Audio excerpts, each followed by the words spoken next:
ለዛውም እኮ የተናገረው ሰምታችሁ ከሆነ ከጦርነቱ በፊት እኮ ነው መከርኳቸው የሚለው እንጣጣትበል ገና ነጋሽ በጣም ወድ ሰው ነው በጣም ነው ማለት አልቀመጥ ብደ ኳስ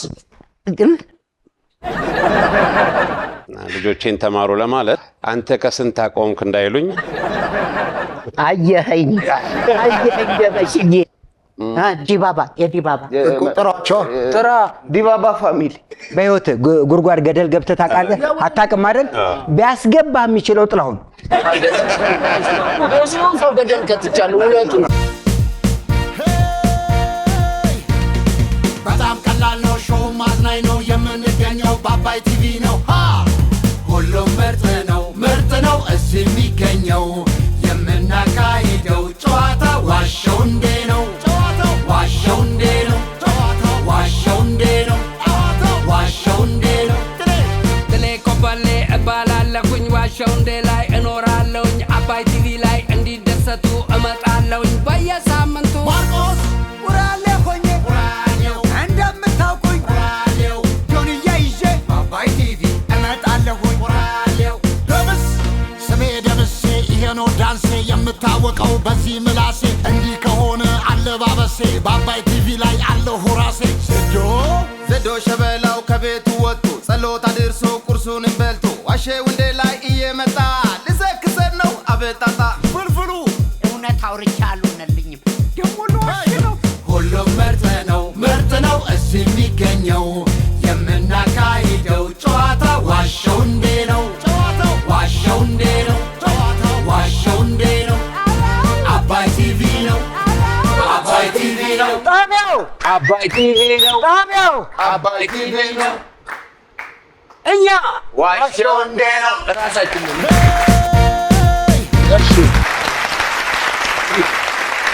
ሰላም ጤና ይስጥልን ክቡራትና ክቡራን ተመልካቾቻችን እነሆ ቀጠሯችንን አክብረን ተገኝተናል ዋሸው እንዴ ተጀምሯል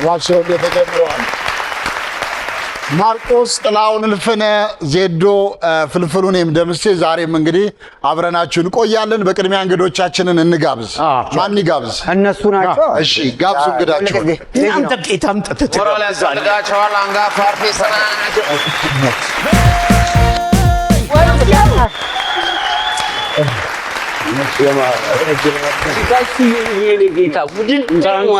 አመሰግናለሁ አንድ አጨብጭቡለት ከመቀመጡ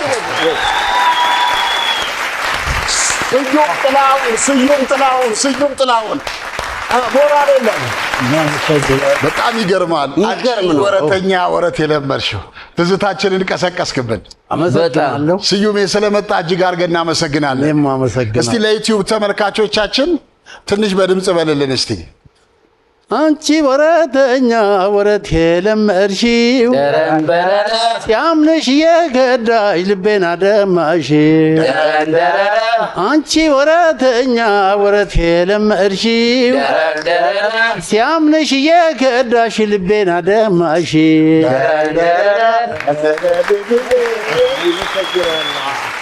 በጣም ሰራው በስንት ዓመተ ምህረት ነው የሙዚቃ ጋሽ ስዩም 68 ነው 78 78 አስመራ ፖሊስ ነበር ከዛን ጊዜ እውነት ምን ያህል ጊዜ ቆየ አስመራ ፖሊስ አስመራ አጠቃላይ 16 ዓመት 16 ዓመት ይሄ በጣም የሚገርም ሙዚቃ ነው ይሳቅ ባንጃው ነው የሰራው ዜማውንም ቅንብሩንም የመኖሪያ ቤት መግዛት ላሰባችሁ ደንበኞቻችን አስደናቂ 35% ቅናሽ በሳር ቤትን በዋሪ ሳይቶቻችን ላይ በ20% ቅድመ ክፍያ ለሽያጭ አውጥተን ባለ 2 መኝታ 3.2 ሚሊዮን ብር ቅናሽ አድርገን በ5.8 ሚሊዮን ብር ሙሉ ክፍያ ባለ 3 መኝታ 5.8 ሚሊዮን ብር ቅናሽ አድርገን በ8.1 ሚሊዮን ብር ሙሉ ክፍያ ቅናሹ ለተወሰኑ ቀናቶች ብቻ ስለሚቆዩ በ09 02770077 ላይ ደውለው የቢሮና የሳይት ቀጠሮ ያስይዙ ዜማ ይሳቅ ነው ግን ያው ጫፉ ላይ ትንሽ እኔ ሰርቻታለሁ ዋናው ግን ይሳቅ ነው ቅንብሩም የሱ ነው በካሲዮ አይደል በካሲዮች ሲክሴቷ እቺ ባክግራውንዱ እሷ ነች የሚገርም ግጥም ማን እንደሰራ ታውቃለህ? ተስፋ ብርሃን። አረሱ ተስፋ ብርሃን ሙሉ አስሩንም ዜማ ተስፋ ብርሃን። እውነት ነው። አዎ በጣም ተስፋ ብርሃን በጣም እኔ የሚገርም አንዳንድ ጊዜ ያው ሙዚቃ የወደፊቱን ነገር ይተነበያል የሚባለው ነገር በጣም ነው የሚገርመው። ከተነበየው ወደፊትን ከተነበዩ ዘፈኖች መካከል አንደኛው ይሄ ሙዚቃ ነው። ካንቺ ጋር ለመኖር ነበረ ምኞቴ መለየት ግድ ነው እኔ ያልሆነልኝም እኔ እንደማስበው አልተሳካልኝም። አዎ ትንሽ የነገረ ሙዚቃ ነው። እስቲ ጋሽ ስዩም ወይ ሲሰራ እንዴት ነበር ይሄ ሙዚቃ? ይሄ ሙዚቃ የሚገርም እኮ ነው። በአንድ ቀን ነው ያለቀው። 10ሩም ዜማ ተሰርቶ በአንድ ቀን። እውነት ነው። በነገር ላይ ተስፍሽ ዜማ ሳይሆን ግጥሙን ነው 10ሩን ግጥም። አዎ። እና ምንድነው ያው እኛ አስመራ እያለን ብዙ ጊዜ ተናግሬዋለሁ። አዲስ አበባ ያን ጊዜ የወጣት የነበሩ ያን ጊዜ ልጆች የነበሩ አሁን አንጋፋዎቹ በየከፍተኛው ይዘፍኑ ነበረ። ከናረጋኝ ሊዘነጸጋይ ሼቱ ሌሎችም ነንዋይም ገና ልጆች ያ ስለሆነ እኛም ደግሞ እንስራ ብለን አስመራ አክሊሉ ስዩም ነው በጣም ጎበዝ ሰው።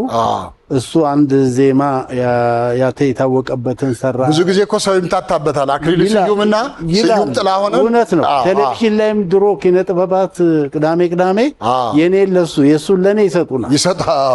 እና አሁንም ሞተ ብለው አሁን ገብታችሁ ዩቲዩብ ላይ ብታዩ ስዩም ጥላሁን ነፍስ ይማር የማይል ሻማ ማህበረሰቡ በጣም ይገርም። አዎ ስሜ ይምታታባቸዋል። አሁን ደግሞ ስዩም መስፍን ማለት ጀምር ቲክቶክ ላይ እንደዛ ይላሉ። እንደገና አሁን የሆነ ቴሌቪዥን ላይ ስሙን አልጠራም እዛም እንግዳ ሆኜ ቀርቤ ሲሳይ ጥላሁን ብለው ቁጭ አረጉት ነው ነገር። አዎ በጣም እና አክሊሉ ስዩም አብሯችሁ ነው?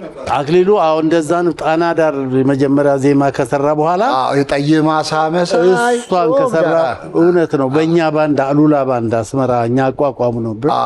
ከዛ በኋላ እኔና ይሳቅ ደግሞ ተመካክረን እስቲ አሁን በሱዳን አይነት መልክ ሱዳን ሁሉም የሚሰማው ወጣትም ትልልቅ ሰውም የሚሰማው መኪና ውስጥም ሆቴልም እንደዚህ ለስለስ ያለ ነገር በቃ ብለን ተመካከር። ኦኬ። እና ዜማዎቹን ወደ 8 ዜማ ነው የሰራው። እንግዲህ በአጋጣሚ የምንሰራባ መሳሪያ ስለምትወሰድብን ሰኞ የፖሊስ ነች። በአንድ ቀን አለቀ። ሁለታ ጠዋት ጀምረ ማታ ጨረስ። የሚገርም ካሴት እኮ ነው ደግሞ በጣም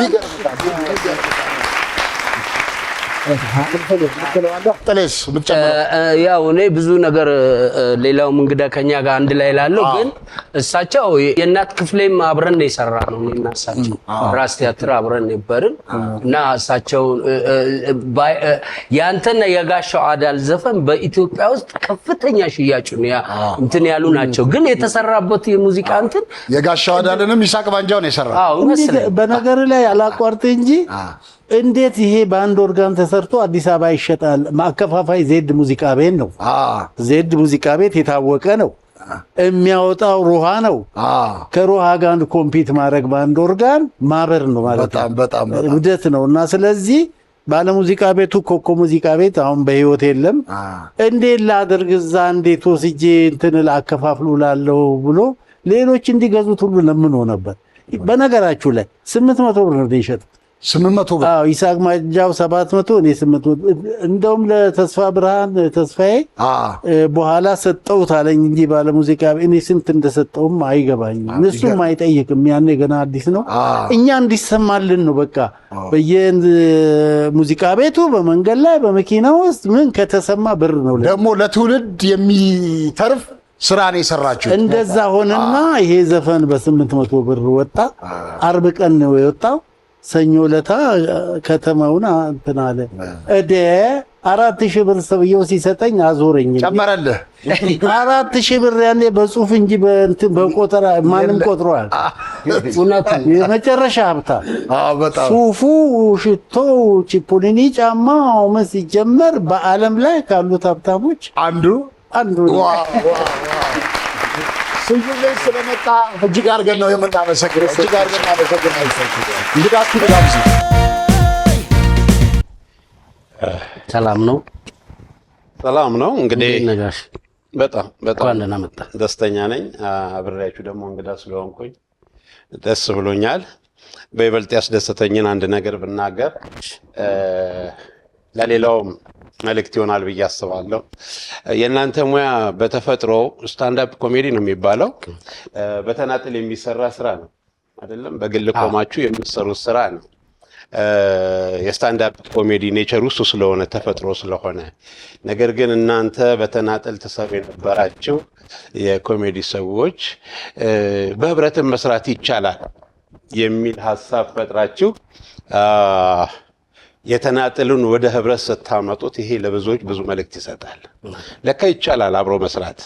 ያኛው ስታንዳፕ ኮሜዲ የኛው ሲዳውን ኮሜዲ ይሆናል ማለት አደረጋችሁት። ከዛ በላይ ግን ህብረት ፈጠራችሁ። ባየ በተናጠል ተቆም የነበራችሁ ሰዎች በጋራ ብትሆኑ ደግሞ የበለጠ ውበት የበለጠ ድምቀት አላችሁ ማለት ነው። የበለጠ አቅም አላችሁ ማለት ነውና ከናንተ ብዙዎች ይሄን ይማራሉ። በህብረት መስራት እንደሚቻል ያሳያልና ሌላው ትልቁ ነገር ግን አይ ሆፕ ብዙ ህዝብ ይወዳችኋል፣ ረጅም ዓመት አገልግላችኋል። ይሄን ህብረታችሁን ደግሞ ለበጎ ስራ እንደምትለውጡ ታምናለሁ። አልፎ አልፎ ቢያንስ በወር ወይ በሁለት ወር አንዴ ደግሞ ሰዎችን ወደ መርዳት አይደለም ብዙ በእናንተ የሚዝናኑ ሰዎች የሚደሰቱ ሰዎች ደግሞ አሁን እንደምታውቁት ብዙ ድጋፍ የሚያስፈልጋቸው አሉ። እናንተ ከዛ ታልፋላችሁ፣ ከቀልም ታልፋላችሁና ብዙዎቹን ወደ መርዳት ፕሮግራማችሁን ማሳደግ ይቻላል። እና ትልቁ ነገር ግን በህብረት መስራት መቻላችሁ ነው። በህብረት መስራት መቻላችሁ ነው።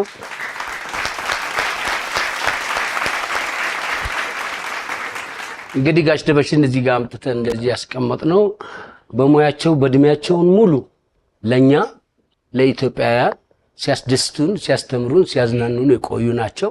ጋሽዩም ያው በድምጻይነቱ ስናስገባው እንደዚህ ማድረግ አቅቶን ሳይሆን እሱ ድምጻይ ስለሆነ እየዘፈን ነው አብረነው እንደቆየነው ሁሉ ለሳቸው ደግሞ አንሳቸው ስል እድሜ አይደለም የሰራው ስራ ከባድም ስለሆነ ረጅም ዓመትም የሰሩ ስለሆነ አንድ ጊዜ ግን ሞቅ ያለ ጭብጨባ እንታረግ።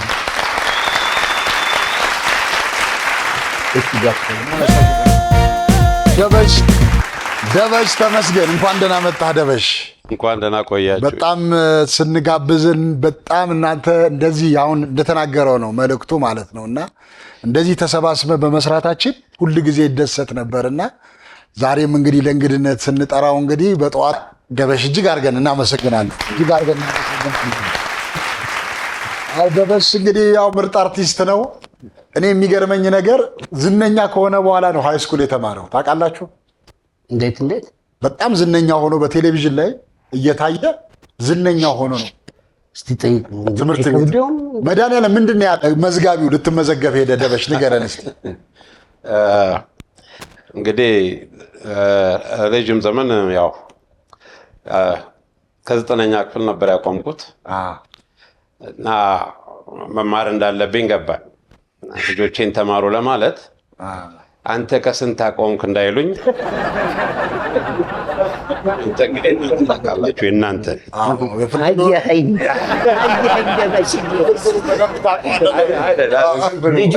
ስለሚችል አምሽቶ ነው የሚገባው ከተኛ በኋላ። ደበሽዬ እኔ ራሱ የማታ እየተማርኩ ምሳቀ ይዤ ነበር እና መማር እንዳለብኝ ገባኝና አንድ ነገር አንድ ቦታ ላይ መሰበር አለበት አይደለም። ትምህርት ሚኒስቴር ሄድኩኝና የድሮ የሚኒስትሪ አይዲ ካርዴን አወጣሁኝ 8ኛ ክፍል ያለፍኩበትን እና መድኃኒዓለም ትምህርት ቤት ሄድኩኝ 9ኛ ክፍል ለመግባት ማለት ነው። እና ደግሞ ሲያቀብጠኝ አላቅም የዛለታ ሙሉ ልብስ ከከረባት ጋር ለብሻለሁ። ምን እንዳስለበሰኝም አላቅም። 9ኛ ክፍል ነው በቃ ትምህርት ሚኒስቴር ሲሄድ እና አይዲ ካርድ አወጣሁኝና መድኃኒዓለም ትምህርት ቤት ሄድኩኝ። ምዝገባ አለ፣ ሰዎች ይመዘገባሉና ቅድሚያ ሰጡኝ። ለልጅ የመጣውን የመሰላቸው እና አይዲ ካርዴን አስገባሁኝ። መስኮት አለች እንደዚህ ትንሽ እንትንና የሚመዘግበው ሰው እንዲህ ብሎ ዳያየኝ። ደበሽ ተመስገን አለ። አዎ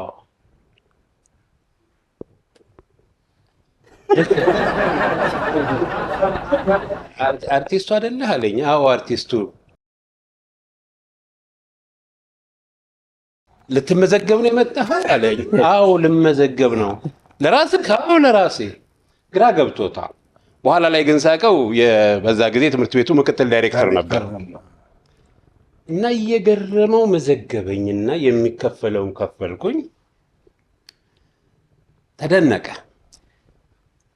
እኔ ምንም ወስኛለሁ ኦልሬዲ የማታ 9ኛ ክፍል እንደገና ከ20 ስንት ዓመት በኋላ መድኃኔዓለም ትምህርት ቤት ገብቼ 9ኛ ክፍል ከተማሪ ጋራ ይሄ ደበሽ ነው የሚባል አይደለም። ተማሪ ሲገባ ጠብቄ ነው የምገባው፣ አብሬ ነው የምገባው። በነገራችን ላይ 9ኛ ክፍል ገብቼ የመጀመሪያ ዓላማዬ ፊት ወንበር መቀመጥ ነው። ይሄ ኋላ ምናምን የለም። እንግዲህ ሌላው ታሪክ ይጠቃለልና ፊት ወንበር እንደተቀመጥኩኝ እዛ ጨረስኩኝ። ከዛ አንድ ኮሌጅ ገብቼ ዲፕሎሜን ስማር ፊት ወንበር ጨረስኩኝ። አዲስ አበባ ዩኒቨርሲቲ ገብቼ ፊት ወንበር እንደተቀመጥኩ ጨረስኩኝ። እንደገና ሌላ ዩኒቨርሲቲ ገብቼ ሁለተኛ ዲግሪን ስሰራ ፊት ወንበር እንደተቀመጥኩኝ ጨረስኩኝ። ዛሬም ደግሞ ጥላሁንና ማርቆስ ይዘውት ፊት ወንበር ላይ ነው ያስቀመጡት። በጣም ደስ ይላል። ደበሽ እኔ ደበሽ በጣም ያው የመርካቶ ልጅ ጨዋታም ይችላል። የደበሽ ጨዋታዎች በጣም የሚገርሙ ናቸው። እስቲ እንደው ስለ መርካቶ ንገረኝ። ተወልደ ያደግከው መርካቶ ነው? እስቲ ትንሽ ነገር እንደ መወለድ በነገራችን ላይ ተወልጄ ያደግኩት መሀል መርካቶ ነው። መሀል መርካቶ ማለት ነው የተወለድኩት። ምዕራብ ሆቴል ሳይሆን ይሄ አመዴ ገበያ ያለበት እሱ ነበር የበፊት መርካቶ። እሱ ነው ዋናው መርካቶ፣ እሱ ነው ዋናው መርካቶ። እዛ መሀል ነው የተወለድኩት።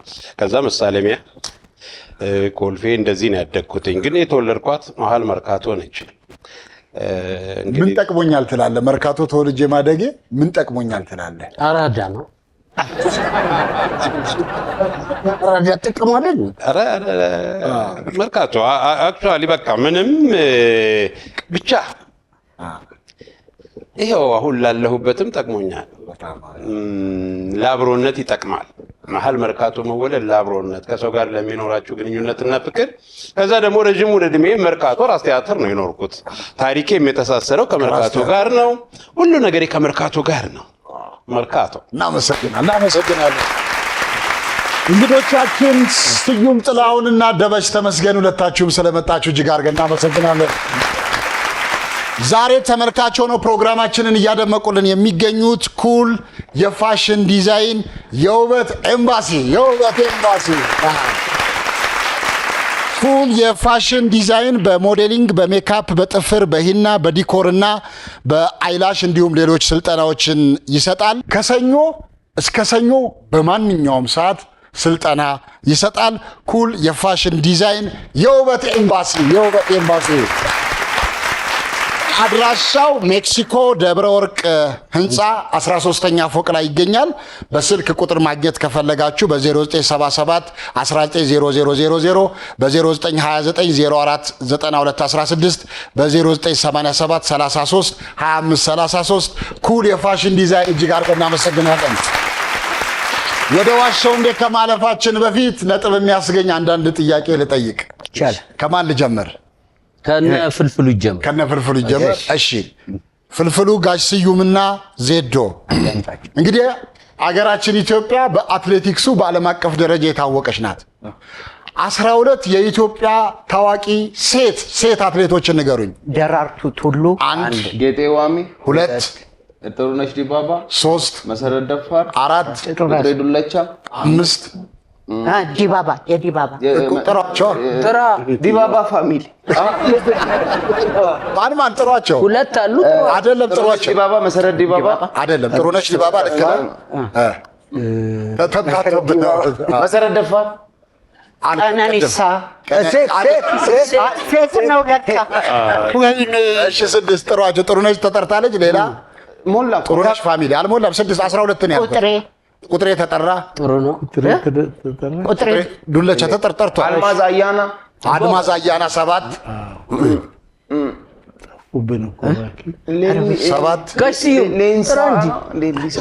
ጠፉብኝ እኮ አልመለሱትም።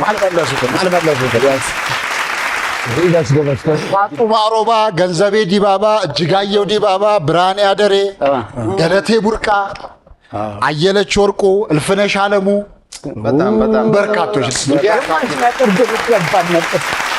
በርካቶች ናቸው። በነገራችን ላይ አንድ ጋዜጠኛ በፊት የነበረ ጋዜጠኛ ነው፣ ስሙን መጥራት አያስፈልግም። የመሰረት ደፋርና ጥሩነሽ ዲባባ የፉክክር ጊዜ ማለት ነው እና ስለነሱ ሲያወራ ብዙ ጊዜ የስፖርት የእግር ኳስ ያቀርብ ስለነበረ እንግዲህ ጥሩነሽና መሰረት ከዚህ በፊት ለ13 ጊዜ ተገናኝተዋል አለ። 6ቱን ጥሩነሽ አሸንፋለች፣ 5ቱን መሰረት አሸንፋለች፣ 2ቱን አቻ ወጥተዋል አለ። እሺ ለማንኛውም አልመለሳችሁም። ጥሌ ደበሽና ማርቆስ ደግሞ 12 ወንድ አትሌቶችን ንገሩኝ። ቀነኒሳ በቀለ 1፣ ኃይሌ ገብረስላሴ 2፣ ሚሊዮን ወልዴ 3፣ ስለሺ 4፣ ገዛኸኝ አበረ 5፣ አበበ ቢቂላ፣ ማሞ ወልዴ፣ ምሩጽ ይፍጠር ዋናው 8፣ 8፣ ዋሚ ቢራቱ 9፣ እሸቱ ቱራ 10፣ ገዛ ምን አረጋ ሰለሞን ባረጋ አበበ መኮንን 12 በጣም አሪፍ። 1 ነጥብ አግኝታቸዋል። በቀጥታ ወደ ዋሻው እናልፋለን። አንድ ነገር እሺ፣ እስካሁን ድረስ ላዳመጥናቸው የኢትዮጵያን ባንዲራ ለሀገራችን ክብር ራሳቸውን ላባቸውን አንጠፍጥፈው ያስደሰቱንን ጊዜ አስታውሳችሁ ሁላችንም እናከብራቸዋለን። እሱ ብቻ ሳይሆን በላይነህ ዴንሳሞንም ምክንያቱም በላይነህ ዴንሳሞ ለረጅም ዘመን ሆላንድ ላይ ሮተርዳም 2 ሰዓት ከ06 ከ50 ሰከንድ በመግባት ለረጅም ዘመን ባለ ሪከርድ ነበርና ስሙ በአጋጣሚ ነፍጣ ባልሳ ወደ ዋሻው እናልፋለን። ማርቆስ ታሪክ ንገረን። በጣም አሪፍ ሀሳብ ነው እና አነስታችሁት ደስ ብሎኛል። ከዛ በላይ ደግሞ ወልደ መስቀል ኮስትሬ ንጉሴ ሮባም አሉ። ጥሩ ነው። ይገርማል። ከድር በጣም ይገርማል። የእኛ ቤት ውሃ በቧንቧ ስትመጣ የሚነግረኝ ውሻዬ ነው። ጸጥቶ ውሃ መምጣቱን የምትነግረኝ ውሻችን ናት። ብዙ ጊዜ ነው የሚጠፋው። አዎ ይጠፋል። ያው ይጠፋል። ምን ብላ ትነግራለች? ውሃ መጣ። ያው ትጮሃለች ነው። አዎ መጣ። ማርቆስ ውሃ መጥቷል ባል ቅዳ። እሺ ውሃ ሲመጣና ሌባ ሲመጣ አጫጫው አንድ ነው? አይ ይለያል። የውሃው እንዴት ነው? የውሃ ሲሆን ሌባስ ነው የሚለው። የተለያየ ነገሩ። የአዲስ አበባ ውሃ ውሽማ በለው ሌሊት ነው የሚመጣው።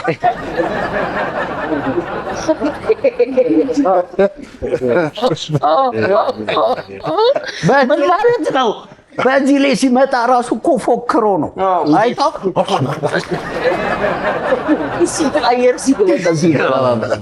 እና ማርክዬ ውሻው የተኛህበት ነው የሚመጣው። ማታ ነው ብለኸኛል። አይ ይደውልልኝ በሞባይል ማርክዬ። ውሻ የሚነግርህ ያው እየጮኸ ነው አይደለ? አዎ እየጮኸ ነው። ታዲያ አውርቶ አይነግረኝ? ያው ውሃውን ክፍት አድርገህ ነው የምትተኛው ማለት ነው። ማለት ሲፈስ ነው የሚነግርህ አይደል? ካልፈሰሰ አይደለም። ተከፍቶ እኮ አይደለም፣ ዝግ ሆኖ ነው። ጭራሽ ዝግ ሆኖ እንዴት ያውቃል? እኔ አላውቅም። እሱ እኮ ነገር አይገባም ሳይከፈት። አዎ እኔ ከሆነ ከዋልማት ጋር ቁርኝነት አለው ይመስለኛል። እንትን አለው፣ ቆጣሪ ሊኬጅ አለው፣ ፍሰት አለው የለው። እንደውም ቧንቧው ሩቅ ነው፣ ውሻዬ ሩቅ ነው። ይሄ አሁን አባቴ ያለው ድምፁ ቢያንስ የ15 የ14 ሜትር ርቀት አለው። ምንም ድምፅም ውሃም ሳይ ነው የሚነግርህ። ድምፅም ሳይሰማ ውሃውንም ሳይሰማ በቃ ውሃ ሲመጣ ለምሳሌ ሰኞ ጠፍቶ ዓርብ ዕለት ውሃ ከመጣ ዓርብ ዕለት 5 ሰዓት 6 ሰዓት ከመጣ ወይ 3 ሰዓት 2 ሰዓት ወይ ቀን ከመጣ ውሃ መጣ ብሎ ለእኔ ይነግረኛል። እኔ እንኳን ባልኖር ቤት ላሉት። ስለዚህ ውሃው ቧንቧው አንድ ላይ ያለ ግሩፕ ላይ የነበረ ነው ወይ ሌላ ሰው ባል ይዞ ሲመጣ? ኖ የለም። ግሩፕ ምናምን የለም። ቧንቧው ለብቻው ወይ ቤቴ ውስጥ እኮ ጎረቤት ወይ ሲቀዱ ሰምቶ ኖ ጎረቤት የለም። ግቢ ነው የኔ ቤት። የኔ ቤት ግቢ አሁን የምንኖርበት ነው። አነፍናፊ ውሻ ነው የጀርመን። አረ ኢትዮጵያዊ ነው። ይሄ ውሸት ነው። ከካራቆሬ አካባቢ ነው። ውሸት ነው። ሳይከፈት ውሃውን ሳይሰማ እንዴት ነው የሚነግረው? የራሱ መጣው የሚያውቀው ነገር እኔ አላሳመንም። ውሸት ይሄ ደግሞ ለምን መሰለህ? ውሃው ወደ ታንከር ሲሄድ አሁን የማርቆስ ቤት ፎቅ ነው አይደል? ወደ ታንከሩ ሲሄድ ድምፅ ሲሰማ ሊጮህ ይችላል። ሳይከፈት ሳይከፈት ነው እኮ ሳይከፈት እኮ ነው ወደ ታንክ ውስጥ አይደለም። ታንከሩ ይከፈታል። ፕሬስ ካላረከ እውነት ነው። አሳምናቸው። በቃ እኔ በእንደዚህ አይነት መልኩ ነው። እኔ አላሳመነኝም። እኔ ውሸት ነው የምለው። በቃ ውሸት። ይሄ ምን ነብይ አይደለ ውሻው ወይ ሳይከፈት እንዴት ሳይሰማ ውሃ መጣ የሚል ምንድን ነው? ኧረ ነገር ጋሼ እኔ ትንሽ ውሻውኝ ስለማውቅ የገባኝ መስሎኝ እኔ በልዩነት ተጠጋው። እውነት በምን ምክንያት ይሁን እስቲ ጋሼ እሺ ከአባቴ በላይ ስለ ውሻ አያውቁም። እንግዲህ ምን ያው እንግዲህ አንተ ውሻ ሆነህ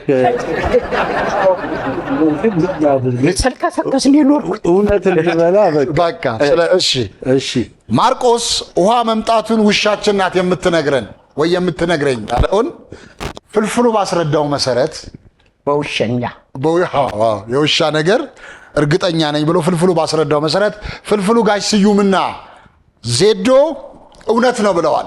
አሁን ማርቆስ ያወራው ነገር እውነት ነው ውሸት ነው?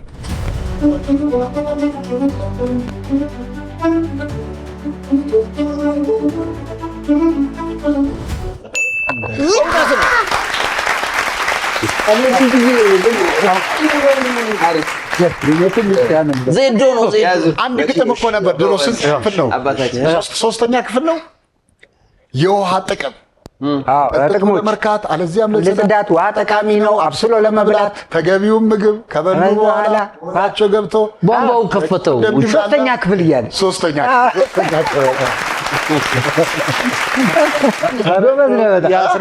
አይ አለ ጨረቃ ጨለማ ስፍራን ስትለቅቅ ቀኑ በጣም ሲመሽ ፀሐይ ስትደምቅ ሶስተኛ ክፍል እያለ ጨረቃ የፀሐይ ነጸብራቅ መጽሐፋችን ያለ አራተኛ ክፍል መሰለኝ። ነው መቼ ነው? በስንት ዓመተ ምህረት? የውሃ ጥቅም እኛ አራተኛ ክፍል ነው። በስንት ዓመተ ምህረት?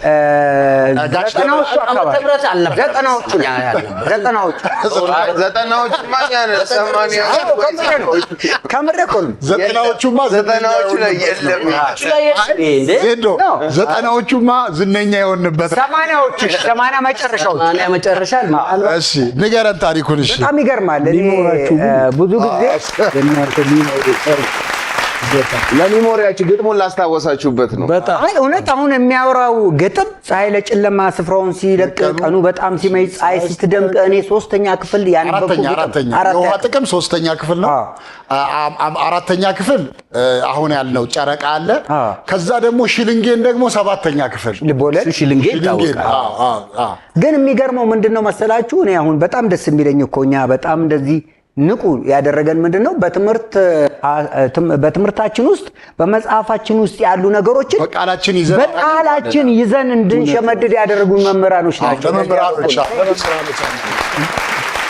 ወደ ውሻዬ ስመለስ ይገርመኛል። እኔ ብዙ ጊዜ አጥንቼ ነው መኪና 100 እና 150 ሜትር እኔ መምጣቴን ለቤት ላለችው ልጅም ይናገራል ውሻው። ይገርመኛል 150 ሜትር ሲቀር ማለትም ቤቴ ልደርስ መታጠፊያ ምናምን ስደርስ ውሻ ይጮሃል። አንድ ይሄንን በሷ ውሃ ሲመጣ ግን ውሻ ይጮሃል። ከዛ ብዙ አልለመድነውም ነበር። ከዛ በኋላ ግን እየተላመድነው 2 ዓመት ምናምን ሲሆን ውሻው ውሃ ሲመጣ ይጮሃል። ስንከፍተው ሻርፕ ውሃ ይመጣል። እኔ የዚህ ነገር ትንግርቱ የዚህ ነገር ጉዳዩ እስካሁን አልገባኝ። እኔ ግን ብገምት መሬት ውስጥ የተቀበረ ውሃ አለ። ታንከሩ ጋር ከመድረሱ በፊት እንዲህ ያደርጋል። ሾክ ኖ ታንከር እኮ ወደ ታንከር የሚሄደው ሁልጊዜ በኤሌክትሪክ ኃይል ነው እንጂ ውሃ ስለመጣ ወደ ታንከር አይሄድም። አይደለ? ከታንከር ከመግባቱ በፊት ነው ፊል ያደርጋሉ። ፊል ያደርጋል። በቧንቧ ሲያልፍ ሲመጣ ከዛ ውሻው ሲጮህ የሆነ ምናምን ነው የሚለው ሰ እንደማ የተለየ ድምፅ ነው። ይሄ ድምፅ አታባክኑ ነው። ይህ ቅዱ ነው መሰለኝ።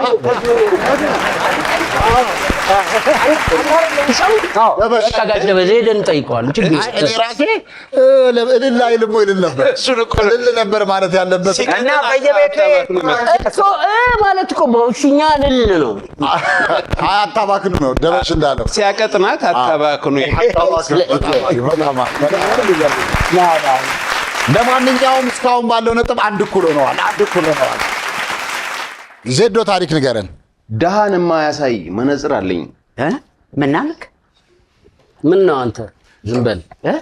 ጥያቄው ምንድን ነው? ደሃን የማያሳይ መነጽር አለኝ። ልክ ስታደርገው በቃ ደሃን አታይ። ኦኬ ራስህንም አጣው ማለት ነው። መጀመሪያ የምን ደሃ? የገንዘብ የእውቀት በተጭንቅላት ምንድን ነው? በቀላሉ ላስረዳ። ይሄ መነጽር ሲያደርግ እኔን አያይም። ደሃ ማለት ጨዋታው ወደ ጨዋታ ብዙ ነገር ድህነት አለ፣ ግን አሁን በገንዘብ ነው። የገንዘብ አሁን እሱ ላይ እንድን የገንዘብ እጥረት ያለ ብዙ ሰው የአእምሮ ደሃ አለ ምናምን ደሃ ማለት አይነት የገንዘብ በገንዘብ መነጽሩን አሁን ይዘዋል። አልያዝኩትም። ኪሱን ነው የሚያየው ቀድሞ ዛዋል ግን የት ምድብ እንደው ኪሱን ነው የሚያየው መጀመሪያ መነጽሩ። አይ ጭራሽ መነጽሩን ካረከው ደሃው ሰውዬ አይታይም። በሲሪየስ ነው እየተከራከርኩ ያለው። ለምሳሌ እኔ ባለፈው ጊዜ ካቀረብኩት ውስጥ መነጽር ሳደርግ ሴት ትመጣለች፣ ሳወልቀው ትጠፋለች። እሱ ነገር ያጋጠመኝ ስላለ በደንብ መጠየቅ ስለ አሁን ደሃ እኮ ነው። አሁን ግን ኪሱን ነው ወይ የሚያሳይ? ደሃ እኮ ፊቱ ላይ አይታይም፣ ኪሱ ላይ ነው። አይደለም ገንዘብ አይደል? አካውንቱን ያውቀዋል። በቃ ሲስተም ነው። ማኑዋል አለው። እዚህ ጋር አጀስት ስታደርገው በቃ ደሃ ማየት ያቆማል። ወንጀል ነው። የሰው አካውንት ማወቅ ወንጀል ነው። አይደለም። ስለዚህ ወንጀለኛ መነጽር ነው። እሱ መርጦ አያሳይህም። እናመሰግናለን። ተነጋገሩ። ጋሽ ደበሽ ጥያቄ ካለ ጠይቀው። መጀመሪያ ደሃ የማያሳይ የሚፈልገውን ነገር እኔ እንዳንድ ነገር ግራ ሊያጋባ ይችላል፣ ግን ደሃ የማያሳይ መነጽር ራሱ ቃሉን መስማቴ ራሱ ዛሬ ነው አይደለ? ደሃ የማያሳይ ስለዚህ እንወስን። 8 ላይ ወስን። እውነት ውሸት የምጠይቀው ካለም ጠይቀው። ፍጹም ለኔ ውሸት ነው። ለኔም ውሸት ማርቆስ ለኔም ውሸት። እኔ ምን አልኩኝ? እኔ እንጃ ምን እንዳለ ውሸት ነው። ውሸት። እሺ ዜዶ በልዩነት እውነት ለምን ሌላ ነገር ነው ያሰበው።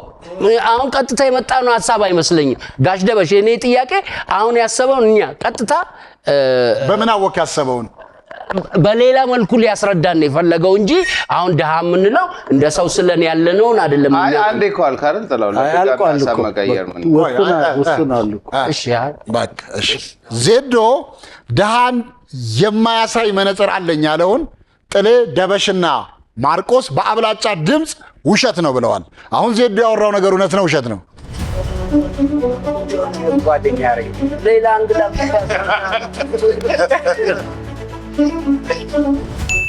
ውሸት ነው። ደበሽዬ በህይወት ጉድጓድ ገብተህ ታውቃለህ? ገደል በህይወት ጉድጓድ ገደል ገብተህ ታውቃለህ? አታውቅም አይደል? ቢያስገባህ የሚችለው ጥላሁን ብዙ ሰው ገደል ከትቻለሁ። ሁለቱን ጫፉ ላይ የሆንክ እንደምን መለስ ሊከራከር ስለሚችል ይህንን ዛሬ የማምንበት ምክንያቱ ምን መሰለህ? በጣም በህይወቴ እስከ ዛሬ ድረስ በሰራነው ስራዎች ውስጥ የተለያዩ የተደሰትኩባቸው መድረኮች አሉ። ዛሬ የተደሰትኩት እናት ክፍሌ ነኝ ራስ ቲያትር ነው። ሁለቱም ራስ ቲያትር እናት ክፍሌ የነበሩ ወንድሞቼ ስለመጡ ደስ ብሎኛል። አጨብጭቡልኝ። እንኳንም ውሸት ሆነ እንጂ በዚህ አይነትማ ፍልፍሉን እኔን ጥሌን ማርቆስን አታየንም ነበር ማለት ነው። ለማንኛውም እንኳን ውሸት ሆነ። ያው ሰው ሁሉ እኩል ነው። ደሃም ሆነ ሀብታም በአንድ መነጽር ነው የሚታየው። ዜዶ እንኳንም ውሸት ሆነ። ነገሩ ዜዶ ክሊኒክ የሚል ሸው አለኝ እና እዛ የሳቅ ቴራፒ እናደርጋለን በሳቅና ክብ እና አንድ ልጅ መጣች እና መነጽር ፈልጌ ነበር አለች። ምን አይነት መነጽር? ያው ዶክተር ነኝ። እዛ ድሃ ፕሩፍ አለች። አልገባኝም ማለት ጠዋት ስወጣ ድሃዎች ሳይ ያዞረኛል፣ ራስ ምታት አለው፣ ቱማች ድሃ ኢን ዘ ካንትሪ ምናምን አለች። እና በቃ ልክ እንደ ሳውንድ ፕሩፍ እንደ ዋተር ፕሩፍ ድሃ ፕሩፍ የሆነ መነጽር። እዛ ወዲያው መፍትሄ መጣ። ለምን አናጠፋቸው? ጎበዝ ዶክተር የድሃዎቹ ነው አለች። የአንቺን ሁለቱንም አይኖች ከዛ አካባቢ ያራባቸው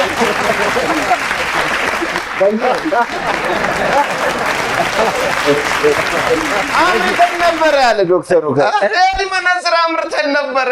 አንድ ደንበኛ በትእዛዝ አሰራ፣ አመሰገነ፣ ከፈለ፣ አርጎ ሄደ። ቤት ሄደ፣ ሚስቱን አላያትም። የድሃ ልጅ ነው ያገባው።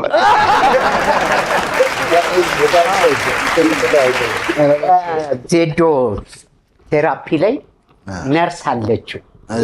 እሷ ደግሞ ሴቶቹን ነው የምትመክረው። ለማማከር ይመጡ የለ በእንደዚህ በገንዘብ ሴቷ ትመጣለች። ምንድነው ያው በኑሮ ዙሪያ ነው ስትላት፣ ስሚ ቤተሰቦችሽ ትንሽ ችግረኛ ከሆኑ ያንቺ ችግር አይደለም አለቻ። አማቾችሽ ግን ችግረኛ ከሆኑ ያንቺ ችግር። ለማንኛውም የጥሌ የደበሽና የማርቆስ ቡድን 2-1 እየመሩ ነው። 2-1 እየመሩ ነው። ደበሽ ታሪክ ንገረን። ቲያትር ሳላቅ ቲያትር ሰርቻለሁ። ቲያትር ሳላቅ ቲያትር ሰርቻለሁ። ጠይቁት። የት ነው የሰራኸው ደበሽዬ? ከማከብር ሞድ ሰው ነው። የት ነው የሰራኸው? በእስር ቤት ነው። በሀፓ ጊዜ እስር ቤት ነበርኩኝ። ደበሽዬ ከይቅርታ ጋር ብዙ ትዋሻለህ። ብዙ አይደለም፣ በጥቂቱም አልዋሽም።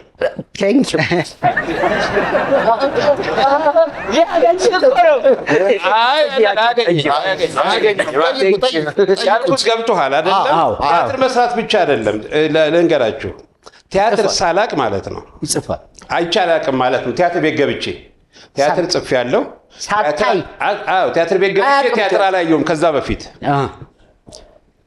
ቲያትር ጽፌያለሁ፣ ቲያትር አዘጋጅቻለሁ፣ ቲያትር ተጫውቻለሁ። ቲያትር የሚባል ነገር ሳታውቅ አላየሁም። እና በዛ ሰዓት የሰራው ቲያትር ምን አይነት ነበር? ቲያትር ሳታውቅ ምን ይባል ነበር? አሁን ጠፍቶኛል። ግን የት ነው የሰራኸው? እስር ቤት ውስጥ በሀፓ ጊዜ እስር ቤት ውስጥ ነበርኩኝ። እስር ቤት ውስጥ ነው የሰራሁት። ኦኬ። ማዕከላዊ ምናምን የሚባለው ውስጥ ነው ወይስ አይደለም? ያኔ ድሮ ከፍተኞች በየቦታው የከፍተኛ እስር ቤቶች ነበሩ። 25ቱም ከፍተኛ እስር ቤት ነበረው እዛ ውስጥ። ለእስረኞች ነው የተጫወቱት? እሺ፣ ለእስረኞች ነው ቲያትሩን የተጫወቱት? ታዲያ ለአሳሪዎች ነው እስር ቤት ነኝ ብዬ ውጭ ስትወጣ ማን አለ? ሁሉም ወጣት እኮ እስር ቤት ነው ያለው። ስለዚህ እዛ ነው የሚሰራው። ጋሽም ጠይቅ። እኔ በመሰረቱ እኛም ተማሪ ሆነን ምንም ሳንማር ትምህርት ቤት ውስጥ እንደዚህ አይነት ነገር እንደ መድረስና እንደ ማዘጋጀትም ያደርገን ነበረ። ስለዚህ አንተ ከዛ በፊት ግን ባለሙያዎች ቲያትር የሚሰሩ ሰዎችን አይተህ አታውቅም? አያውቅም። ከዛ በፊት እንደው ወይ በቴሌቪዥን ወይ በሬዲዮ ወይ በቴሌቪዥን ደበበና ወጋየሁን እናያለን። ጭውውት ሲሰሩ ነው። እኔ ቲያትር ቤት ይሄ አለ አይደል? ቲያትር አለ አይደል? አሁን ቲያትር የምንለው እሱን ከዛ በፊት ከ69 በፊት አይቻላል።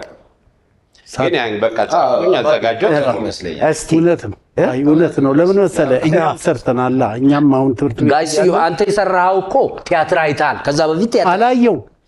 አዲስ አበባን አላቅም፣ መብራት አላቅም። እንዴት ቲያትር ምን መሆኑን አውቀህ? ክፍለ ሀገር ጭውውት ዝም ብሎ ጭውውት አለ አይደል? ጭውውት አይደለም፣ ሙሉ ቲያትር ወጥ ቲያትር ትጽፋለህ። ደቂቃ ቲያትር ጻፍ። ግን ሙሉ የአንድ ሰዓት የሰራ እንደሱ ማለት ነው። የስንት ሰዓት? የአንድ ሰዓት እውነት ጋሽዩ ግን እዛው እስር ቤትም ግርፌው ምንም ሲያሯሩጣቸው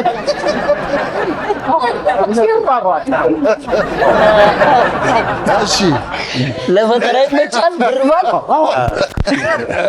ዶክተር ሊያረግ ይችላል ዱላው። ደበሽ ቲያትር ሳላውቅ ቲያትር ሰርቻለሁ ያለውን ፍልፍሉ ጋሽ ስዩምና ዜዶ እውነት ነው ብለዋል። አሁን ደበሽ ያወራው ነገር እውነት ነው ውሸት ነው?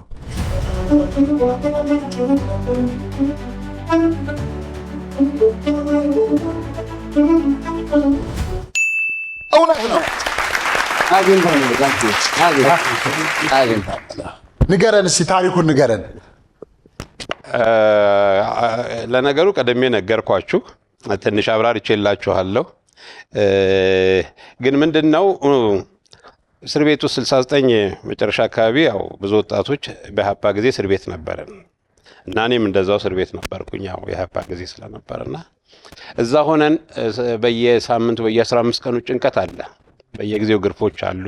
ከመሐከላችን ሰዎች ወጣው ላይ መለስ ይችላሉ እና ራሳችንን የምናዝናኛው ራሳችንን እንደገና ደግሞ የመመለስህን መልክ ለማሳየት እስር ቤት ውስጥ ቲያትሮችን እንሰራለን እየተዝናናንም እንደገና ያው እና ያን ጊዜ ቲያትር አይቻል አቅም እውነት ለመናገር እኔ ቲያትር ለመጀመሪያ ጊዜ ያየሁት 1971 ዓመተ ምህረት መጀመሪያ ላይ ነው። እስከዛ ድረስ ቲያትር አይቻል አቅም ግን የሙሉ ጊዜ ቲያትር ጽፈን አዘጋጅቻለሁ። ለራሴ ህልም ነው የሚመስለኝ።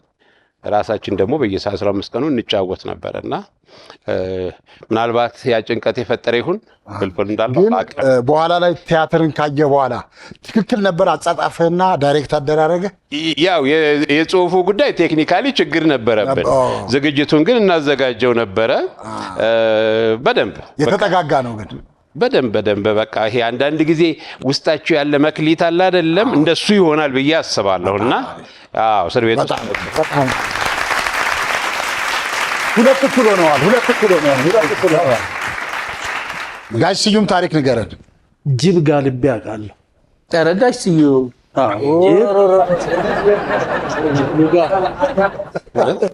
የት እንዴ ድሮ ትንሽ ሆኜ ይጋለባል አጋጣሚ ስለ ይጋለባል። ጅብ ግን በተፈጥሮ በገጠርም የለመደ ነው። ኧረ አልለመደም፣ አውሬ ነው። አጋጣሚ ነው። የት ሀገር ነው? ባሌ ጋሽ ኧረ ጠይቅ። የባሌው ነው የሐረሩ ነው?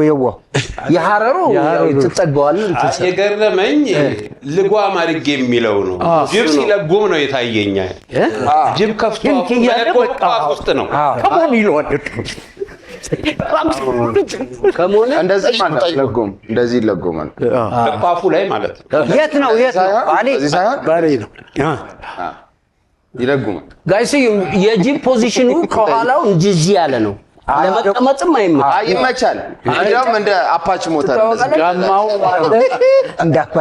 ጋማውም አለ ልጓሙም አለ። ጋማው ነው ጋማው ያኔ ደግሞ የነበረው ጅብ ድሮ የነበረች መኪና ታስታውሳለህ? ከኋላ ዝቅ ብላ የምትቀመጥ ስትነሳ እንዲህ የምትለው ስዬ እንደዚህ ሲያፈነሳው ኳሉ ሲትሮይኗ ባሌ የት አካባቢ? አጋርፋ ቦታውን አውቀዋለሁ። በጣም ጅቡን ነው የማታውቀው? አንበሳ ምናምን ሁሉ አለ ወደዛ አካባቢ ይመስለኛል። በጣም ብዙ እና የአንበሳው ኪራይ ውድ ሆኖበታል። ጋይስ ምንም አላረገም። እሱ ስላላረገኝ እኮ አሁን አለው አይደለም። ምንም አላረገም። አላስደነገጠ አልጣለህም ነው እንዴ? እላው ላይ ሲወጣ ጅቡ ራሱ ደነገጠ እንጂ አልጣለህም። እንግዲህ ያው እኔ ጋለብኩት ዝም ብዬ። ቆይ ጋሼ ስንት ጊዜ ይሆናል? ምን ያህል ሜትር ይሆናል? ምን ያህል ኪሎ ሜትር ይሆናል? ረጅም ሜትር ነው። እውነት? አዎ። አንድ ቀን ነው ብዙ ቀን ነው? አንድ ቀን ወደ ገበያም ወደ ምናምን በሱ ተነጋገሩ። ያሳመነኝ ነገር ጋማውን ይያለ ጅብ ጋማ አለው። እኔ ፀጉር አለው ጆሮውንም አለ ጋማ አለው በጠገብ ያልፏል ጅብ። ሁለተኛ ነገር እዛ ሐረር እንደዚህ አድርገህ ጋሽ ደበሽ ባለፈውም እንደዚህ አንስቻለሁ እኮ እንትና ማነው እሱ ድምቢ ኪሊፒሊ ሰራ ሄደን እንደዚህ ስጋ ስጡት ይባል እንደዚህ ይላል። እባክህ ጠጋ በልና ያዘው ይጣል አልሰማማል። ቀስ ብዬ ከስር እንዲህ ሳረግ ጅቡን አጠፋው። አሁን ቀረጹት ጥሩ ክሊፕ ይወጣዋል ብዬ ጋማውን አይቼዋለሁ። እዚህ ጋር ፀጉር አለ ሻኛል። እውነት ውሸት? ለምን እውነት ውሸት? ስንት ደቂቃ ጋለብ? ያኔ ሰዓት የለኝ ምን አውቃለሁ። ግምት 20 ደቂቃ በቀን ነው በማታ 2 ሰዓት ላይ እንዴ? ኧረ እኔ እንጃ። በድንጋጤ ላይ ወጣ። እኔ እሱን ፈርቼ ጋማ አለው እንትን አለው ልጓም ውስጥ ደንግጦ ወጣ። ስለዚህ እውነት ውሸት? እኔ እንጃ። እኔ ምንም መልስ የለኝም። ደበሽ እውነት ውሸት? እኔ ውሸት ነው። ውሸት። ማርቆስ አንተ ምንድን ነው ያለው? እኔ ምንም አትበል። ምን በቃ እኔን አያገባኝ። እሺ ማርቆስ ንገረኝ። በቃ እኔ ከደበሽ ጋር ውሸት። አዎ እሺ ጋሽ ስዩም ጅብ ጋልቤ አውቃለሁ አለ። ከከከከከ ያለውን ጥሌ ደበሽና ማርቆስ በአብላጫ ድምፅ ያው ጥሌ ይገርመኛል። ዝም ብዬ አየዋለሁ። አሁን እኮ ቢጨበጨብ ራሱ ጅቡን ሄደ ተጨብጧል። ጥሌ ደበሽና ማርቆስ በአብላጫ ድምፅ ውሸት ነው ብለዋል። አሁን ጋሽ ስዩም ያወራው ነገር እውነት ነው ውሸት? የባሌን አላውቅም። የአረቡን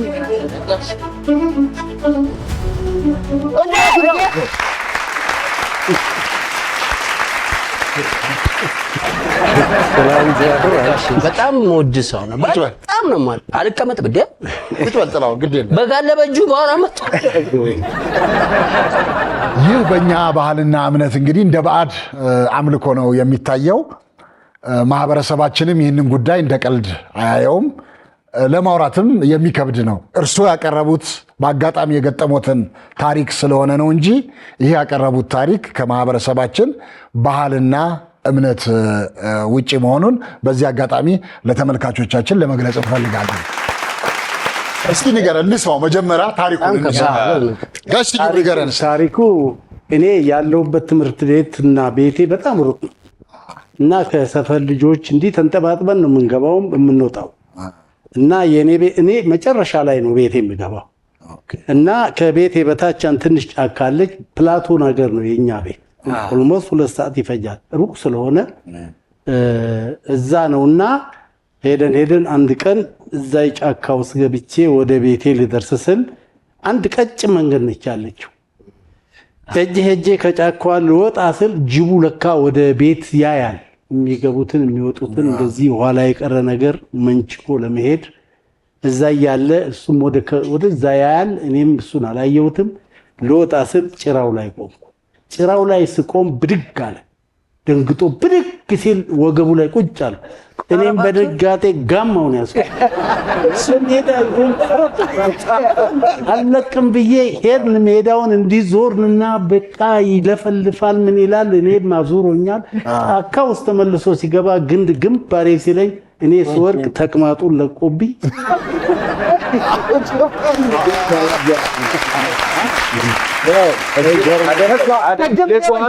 ልጓም አድርጌበት ብሎ ልክ ነው።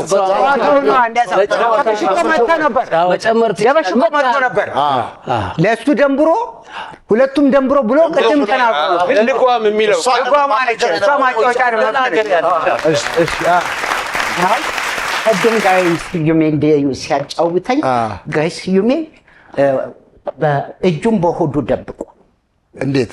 ይሄ አሁን ሌላ ጨዋታ አይደለም እና ትልቅ ደስ የሚል እጁን በሆዱ እንዴት? እጁን በሆዱ እጄ 16 ቀን ሆዴ ተቀዶ በሆዴ ቆዳ ተጠቅልሎ እጄ ሆዴ ውስጥ ለ16 ቀን ነበር። ኦኬ ጦር ሜዳ ምን ማለት ነው? አይ አሞኝ ነው አሞኝ።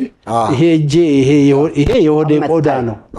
ስለዚህ ይሄንን ነገር በየጊዜው እንደ ቲዩመር እየፈነዳ ሲያስቸግር ይቆረጥ ተባለ። ሊቆረጥ አንድ 5 ቀን ሲቀር አንድ ፈረንጅ ግራቭን የሚባል ከውጭ ሀገር መጣ። አለርት ሆስፒታል አንድ ዶክተር አገናኘ። ከዛ በኋላ ዶክተሩ አየና በጣም ደነቀው። this is በቃ መጥፎ በሽታ ነው። this is great disease አለ። ከዛ በኋላ አየ ሲመራመሩ አለና ይሄን ሆዴን ቀደደው እንዳልኩ ሆዳውን እዚህ ድረስ ተሰፋ። 4 ሰዓት የተጀመረ 11 ሰዓት ድረስ ከዛ ጠቅልሎ እንዲህ አድርጎ ከዚህ በብረት ከላይ ያዘኝ። ለ16 ቀን በጀርባዬ ብቻ የተኛው ሰውየው እየመጣ እያሸተተ በ16ኛው ቀን ከሆዴ ላይ ጎርዶ እዚህ ላይ ሰፋው። ጤነኝ ተሰራ ሰፋ ወገቤ ምናምን በሙሉ ሙሽልቅልቅ ብሎ አልቋል። 16 ቀን በጣም ለአንድ ደቂቃ እንኳን ለመተኛት እንዴት ይከብዳል። 16 ቀን ሌሊትና ቀን ባለቤቴ እንዳልገላበት፣ ምክንያቱም ትንሽ ቤንድ ከሆነ እዚህ ላይ ተመልሶ አይሰራም። እንደዛ ሆኜ ድኛለሁ። እንኳን እግዚአብሔር አተረፈ። የጅቧ ግን ከዛ በኋላ በዛች መንገድ አለፍክ ነው ወይስ የህፃናቶቹ መዝሙር አያጅቦ አለ አመመኝ እኮ ወደ 2 ወር ምናምን ታመመ። እንደ እንትን የጮኩ እንደመለከፍ ነገር እንደዛ ሆኖ በጸበል ምናምን ሆኖ ያው ትምህርቱን ማመለጠኝ በዛም ለመሄድ ቀፈፈኝ። እውነት በጣም ከዛ በኋላ ጅብ ሳይ እምጋልቦ ይመስለኝ። በማንኛውም 3-2 ሆነዋል። 3-2 ሆነዋል። አሁን አንድ ውድድር ነጥብ የሚያስገኝ ጥላሁንና ፍልፍሉ ተወጡልኝና ጥላሁን ፎቶ እዚህ ጋር ይደረግለታል። ምን እንደተደረገለት አያውቅም። ፍልፍሉን መረጃ ጠይቆት ነው ምን እንደተደረገለት የሚያውቀው። ፍልፍሉም እንደዛው ይደረግላል። ተመልካቾቻችን ሌሎቻችን ምንም አይነት ነገር አንናገርም ማለት ነው። ስለዚህ ፎቶአችሁን ሂዱና ግንባራችሁ ላይ አስደርጉ። እሺ ሁለቱም እንግዲህ ያው ፎቶ ተሰቅሎላቸዋል። እንግዲህ ሁለቱም ጥላሁን የራሱ ምን እንዳለ አያውቅም፣ ፍልፍሉ ምን እንዳለ አያውቅም። ማን ይጀምር? በረከት። እሺ በረከት ጀምር። ጠይቀው አንተ ጋር ያለው ምን እንደሆነ ጠይቀው። ምንድነው አናቴ ላይ ያለው? መላጣ እንዳይለኝ። አናቴ ላይ ያለው ሰው ነው? ሰው አይደለም፣ ማቴሪያል ነው። ማቴሪያል ስትለኝ ብረት ወይ ምን አይነት ነገር? ብረት ሳይሆን ከሲሚንቶና ከብረት ተቀላቅሎ የተሰራ ነገር ነው። ኦኬ። ድልድይ ነው? ድልድይ አይደለም ግን ሐውልት አይደለም።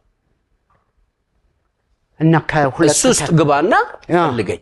ሰው ግን አይደለም እኮ እንትን የፋሲል ግንብ አይደለም።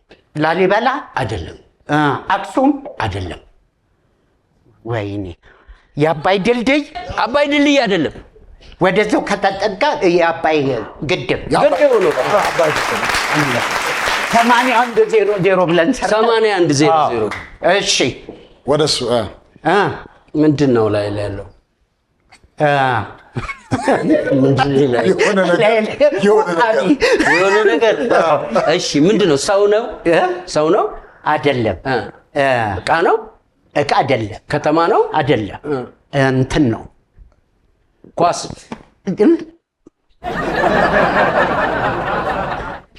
ደጋፊ አይደለም። ስፖርት ስታዲየም? አይ ወደዛው ሆኖ እንቻል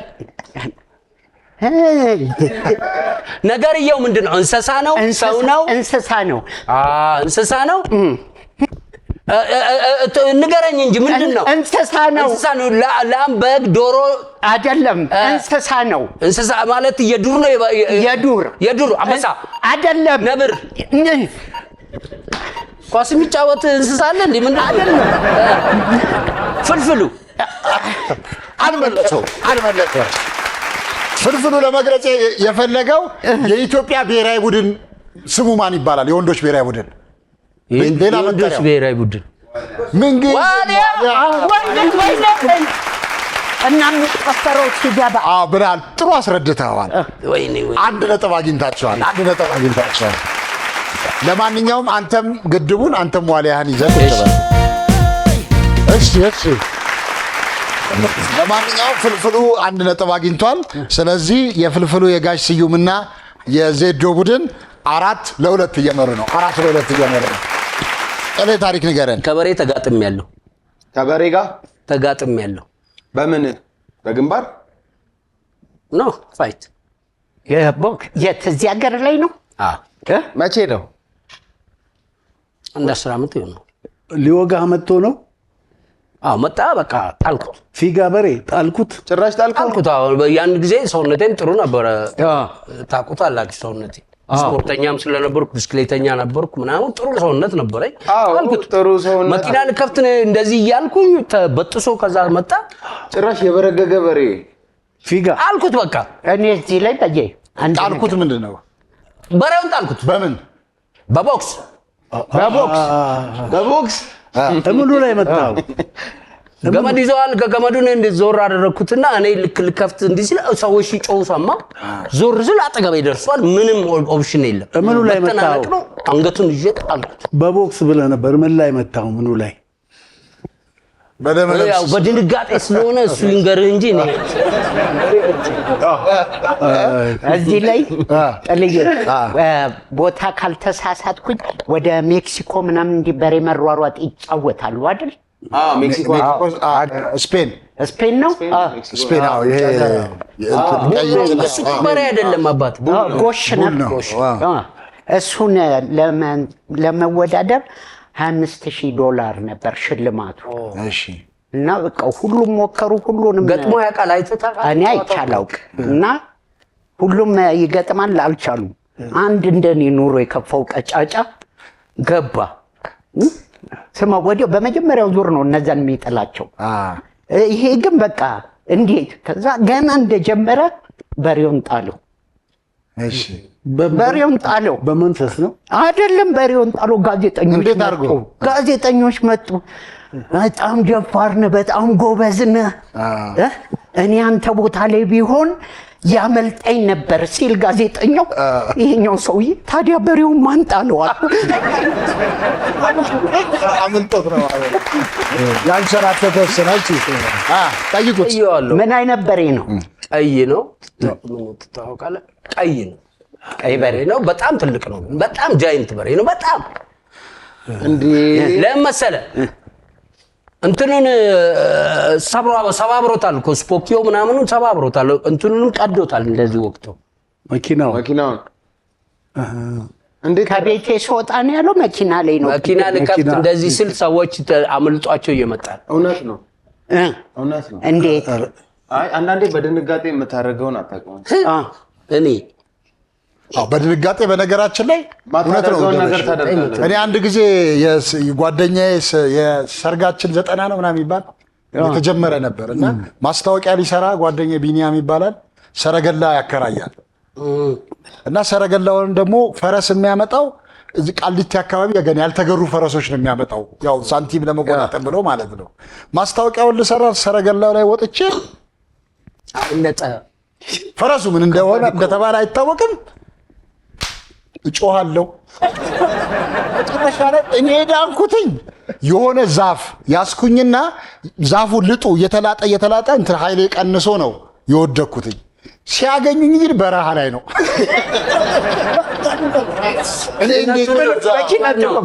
እውነቱን እኔ ሚታቦ ቢራ የሚባል ቦታ ፈረስ ያከራያሉ። እንደዚህ ይጋለም ውጣሉ ወጣ።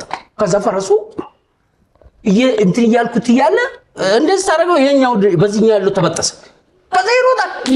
ኧረ ምን ላድርገው ሲል ኮርኩራው ይለኛል። ያኛው እንትን ዮናስ የሚባል በዚህ ታውቃለህ? ግደላው ይቆም። እሺ እውነቱ ሸት ጋዜ ገጠር ነው ያደግኩት። በእውነት ብዙ በሬዎች ደንበረው አውቃለሁ። ብዙ ሰው የሚይዘው እንደውም ፈርጣማ ጎበዝ የሆነ ሰው ይሄ አዲስ አበባ በሬ ነው የኋላ ሀገሩን ይዞ ነው የሚያቆመው። በቦክስ መጥቶ የጣለ አይደለም የሚባለው ራሱ አንድ ጥሌ ከሆነ ይሄ መመዝገብ አለበት። በሬ በቦክስ መጥቶ የጣለ ተብሎ ይሄ በጣም በከፍተኛ ደረጃ ሊመሰገን ይገባ ነበር። ግን ውሸት ነው። በቃ ጋይስ ይመስላል። እሺ ጥርሱ ወልቆ ነበር ግን ጥሌ ያሰረው። ለማንኛውም ፍልፍሉ ጋሽ ስዩምና ዜዶ ውሸት ነው ብለዋል። አሁን ጥሌ ያወራው ነገር እውነት ነው ውሸት ነው?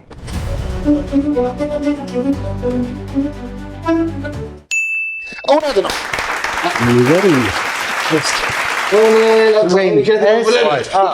ንገረን እስኪ ምንድነው?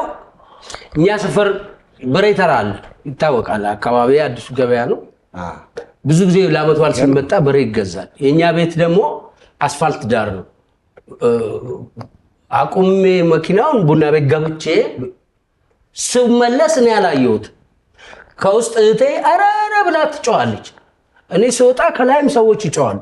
ዞር ስል በጣም ትልቅ ጃይንት በሬ ነው። ቀንዱ ረጅም ነው። እየበራ ይመጣል። ከዛ እንደመጣ የኋላውን እንትን መታው። በቴስታና ከጎኔ ሊመጣ ሲል በእውነት ነው የምላችሁ ተንሸራትቼ እኔ መኪና ውስጥ ገባሁ ከስር። ከዛ ምን ሆነ መኪናውን ሲመታው አንገቱ ላይ የታሰረው በሬ ጎም መኪናው እንዲህ ሲሄድ ያ የሰረበት ገመድ ጎማው ላይ ረግጧል። ከዛ በኋላስ መሄድ አልቻለም፣ ወደፊት መሄድ አልቻለም፣ ወደኋላ መሄድ አልቻለም። ከስር እግሩን አገኘውና ስስበው ስኮፒዮ ጋር ያለው እንትን እንዲህ ባላንስ አሳጣውና ወደቀ። ከስር ስብብ በቦክስ አይደለማ ያው ነው እኮ በሬት ያለው ጥያቄ እግሩን ስቤ ጣልኩት ለመሰለ መኪናውን ይዞት ሊሄድ ነው። ስስበው ወደቀ እንደዚህ ወጎጎን በኩል። ከዛ ሰዎች ተረባርበው መጡና አወጡት። እኔ ከስር እቴ የጮች በወዲያኛው በኩል አወጣች። ለማንኛውም የነበረ ይመስገን እንደ ዘዴ ነው የተጠቀምኩት እንጂ እንዴት አለ። ለማንኛውም ግን አንድ ነገር ልበል እሺ ለበሬው እንዳይሆን በመንደር ውስጥ ሳልፍዬ ቸኳኮልኩኝ ከአንድ አጥር ግቢ ውስጥ ቆንጆ ልጅ አየሁኝ። የልጅቷን ውበት ቆሜ እያደነኩኝ ዞር በል የሚል ጩኸት በርቀት ሰማሁኝ። ድንገት ዞር ብል መስሎኝ ሌላ ወሬ ፊት ለፊቴ ቆሟል አንድ ጠይም በሬ። የበላ የጠጣውን በሹል ከአንዱ ቢለኝ እንደ ተሰጣ ልብስ አጥር ላይ ሰቀለኝ። ከዛ ነው የተመጣው።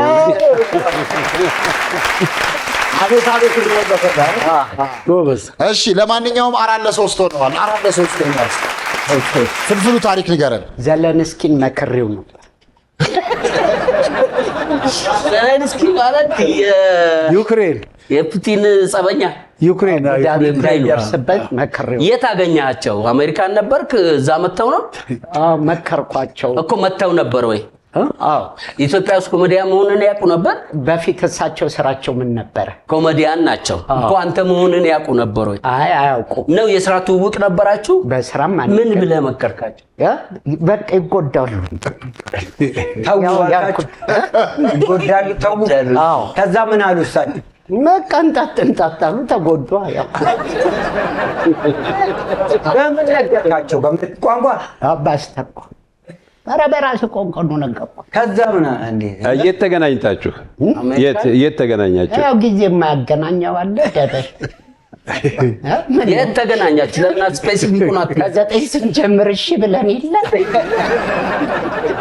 የማይደረስበት የለም። አየህ አውሮፓ ላይ ያገኛቸው? አሜሪካ አውሮፓ ነው ቆይቷል። እዚህ ያገኛቸው እዚህ ሀገር እዚህ መተው አያውቁም። መተው ያውቃል። አለመስማት ይሆናል። ለምን ደበቁን? እኛን ምን አልብናገኛቸው? ሰውየው ድብቅ ናቸው። እስቲ ጋሺ ጠይቀው። እኔ ልጅ ትንሽ አስቸግረኛል። ግን ከዛ በኋላ ነው የተሰማቸው። ከመከርኳችሁ በኋላ ነገሩን ይጎዳሉ ብዬ ከጦርነቱ በፊት ነው በኋላ አይመከርካቸው? ሳይጀምር ነው የተናገርኩ። ይጎዳሉ ብዬ ደበሽ ጠይቀው። ጦርነቱ እንደሚጀመር ታቅ ነበር ማለት ነው? አንተ በፊት ታቅ ነበር ማለት ነው? ያው ጉዳት እንደሚመጣ ታውቃለህ። ያው ጦርነት ላይ አንተ ብዙ ነገር ትለያለህ ማለት ነው። ማርቆስ ጥያቄ አለ? የለኝም። እውነት ነው። ለምን ይመክራቸዋል? እሳቸው አይሰሙትም። አንተ ዝም ብለህ ምን ችግር አለ? ይሄ የአሜሪካኑን ፕሬዚዳንት ብትመክረው አይደለም። ከተሰማህ ማለት መልስ ካልሰጠህ አይደለም። የት አግኝቶ ነው ሰውየውን የሚመክራቸው? ግን መክሯቸዋል። ምን ችግር አለ? ኧረ አግኝቼ ነው እኮ ነው የሚልህ። ያ ጊዜ እኮ ታዋቂ አይደሉም። እንደገና ዘለንስኪን አግኝቼው መክሬዋለሁ። ዘለንስኪን መክሬዋለሁ። በሱ ውስጥ የሚገባ ዘለንስኪን መክሬዋለሁ ነው ያለው። ይሄን ጣጥንጣት ማለት ምን ችግር አለበት መክረው? አሁን መገኘቱ እኮ ነው ከባዱ። የአልሴሴን የግብፁን ነገሩ ያለው ምን ላይ መሰለህ? አግኝቼው የሚለው ነው። አይ ችግር የለም። በቴሌቪዥን ዝም ብሎ ነፍሱ አይቶ አይደለም ሰውዬ በአካል እንደዚህ ፌስቲቫል ነበርኩ አይደለ? አዎ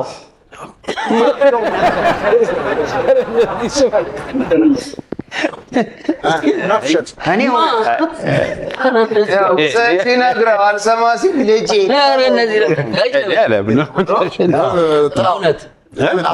እውነት ነው። እንዴት? በምን መንገድ? ፍልፍሉ በጣም የሚገርም ነገር የፍልፍሉ ችሎታ የሆነ ነገር እንደዚህ ፊት ለፊት ያሳየና በዚህ በኩል አምጥቶ ያልሆነውን ነገር የሆነ ማድረግ ይችልበታል። ዘለንስኪ መክሬዋለሁ ነው ያለው። አጭር ቃል አለ። መክሬዋለሁ አግኝቼውም አላለም። መክሬዋለሁ ገብቷል። አግኝቼዋለሁ አላለም። አግኝቼዋለሁ ብለሃል። ምን ችግር አለ? ፎቶግራፉን ለጥፈህ እኮ መምከር ትችላለህ። ጋሼ በጣም ሙድ ግን እኔ ስለማላምነው ብቻ እውነት እኔ አሳምና አሁን እኮ አላሳመንከው ሰውየውን እንጃ በጣም ይጎዳሉ ብዬ መከሬታው። አንተ ደበሽን ለማስረዳት የፈለከው ዘለንስኪን ትተህ ፍልፍሉ ነው። ዘለንስኪ ኮሜዲያን ነው። ፍልፍሉ በሆነ አጋጣሚ ሊያገኘው ይችላል ብዬ አስባለሁ። ግን ምክሩን ነው አሁን ያልተቀበልኩት። ምን አልክ አንተ? በሆነ አጋጣሚ ሊያገኘው ይችላል። እውነት አልክ። ደበሽ ውሸት። ማርቆስ እውነት። ለምን? ምን ችግር አለ? በምን ችግር አለ? እኚህ ሰውዬ ፎቶግራፋቸውን እያየ እንደዛ እኚህ ሰውዬ እርሶ ግን ይሄን ጦርነት ቢያቆሙ ይሻላል። እና ምክር አልሰሙትማ። ምክር እኮ ምክር የሚሆነው ሰዎች ሰምተው ወይ ሺ ወይ በአካል ለዛውም እኮ የተናገረው ሰምታችሁ ከሆነ ከጦርነቱ በፊት እኮ ነው መከርኳቸው የሚለው። እንጣጥ አትበል ውሸት እንጣጥ ራሱ በእንግሊዝኛ። ስለዚህ ውሸት ደበሽ እኔ ውሸት ነው ውሸት ደበሽ ግድ የለም። እኔ በፍጹም እንደዚህ አላልኩም። አሳዘነኝ። ከጦርነቱ በፊት ጦርነት እንደሚጀመር አውቆ ጦርነት ከተጀመረ በኋላ ይጎዳሉ ብሎ መከረ። መሳሪያ ምናምን በሚሰበስብበት ጊዜ ነበር እኔ እንጣጥ አትበል ብዬ ነገርኩት። እምቢ አለ።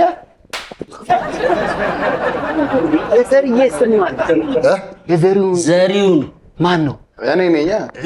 ማን ነው ስም? ዘሪሁን አሸብር በቀለ እባላለሁ። ዜዶ ዘሪሁን ነው።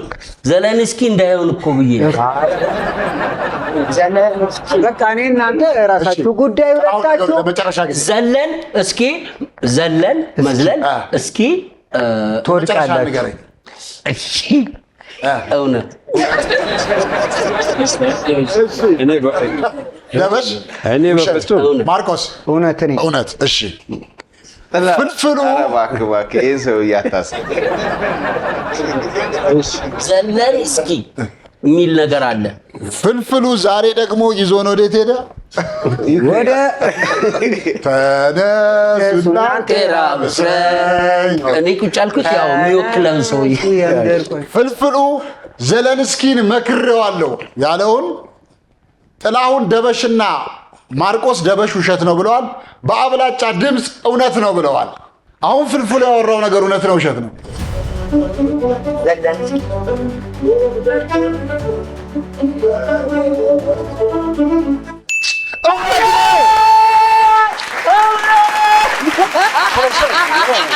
ግን በጭንቅላቴ በጣም ነው የምተማመነው። በቃ በጣም በእውነት ይሄ ልጅ አረፍ በሉ እስቲ ዘለንስኪ ሌላ ሰው አትመክርልንም።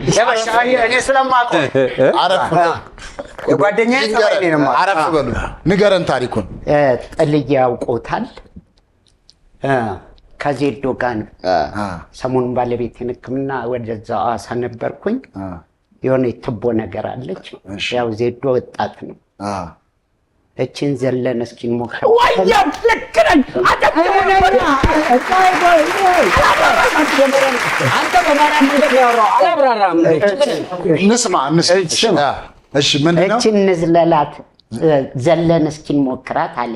እሺ ስል ይጎዳሉ አልኩት። እሺ ራሴ ያው እሱ ዘለላት፣ እኔ ተጎዳሁ። ዘለን እስኪ ክቡራትና ክቡራን ተመልካቾቻችን በዛሬ ውጤት 4-1 ወጥተዋል።